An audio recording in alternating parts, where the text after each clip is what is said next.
А, Надо вот тут уголок ухватить. Потому что ничего не сделано. Если что, потом это как и надо будет вот это снять. Слышишь? Вот тут вот несколько прихваточек сделать. Вот так вот, чтобы угол не... Ну как я это сделаю? Дядь, когда у меня пульт приедет?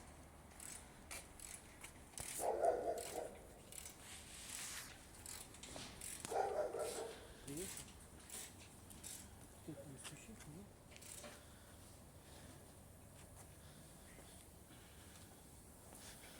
Так. Меня снимай. Я тоже красавчик, ремонтом занимаюсь.